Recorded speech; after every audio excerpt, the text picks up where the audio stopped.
2 दिसंबर 1984 की रात भोपाल शहर में सब कुछ सामान्य था। लोग सो चुके थे, गलियों में सन्नाटा था, लेकिन उसी सन्नाटे के पीछे एक ऐसी त्रासदी जन्म ले रही थी, जो कुछ ही घंटों में इतिहास की सबसे भयानक औद्योगिक आपदाओं में बदलने वाली थी।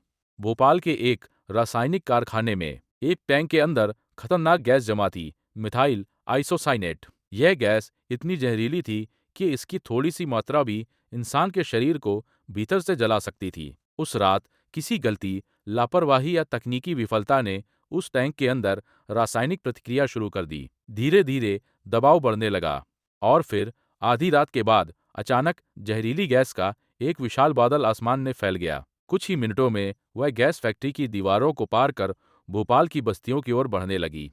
लोगों को पहले हल्की सी जलन महसूस हुई, आंखों में पानी आने लगा, फिर सांस लेना मुश्किल होने लगा। किसी को समझ ही नहीं आया कि हो क्या रहा है। जब तक लोगों को एहसास हुआ, तब तक जहरीला धुआं पूरे इलाके को अपनी गिरफ्त में ले चुका था। लोग नींद से उठकर सड़कों पर भागने लगे। कोई अपने बच्चों को उठाकर दौड़ रहा था, कोई अपने बुजुर्ग माता पिता को संभाल रहा था। लेकिन गैस इतनी तेज थी कि भागते भागते लोग सड़क पर ही गिरने लगे। आंखें जल रही थीं, गले में आग लग रही थी, फेफड़े जैसे काम करना बंद कर रहे थे। कई लोगों को लगा जैसे किसी ने उनके सीने पर भारी पत्थर रख दिया हो। कुछ ही घंटों में अस्पतालों के बाहर भीड़ लग गई।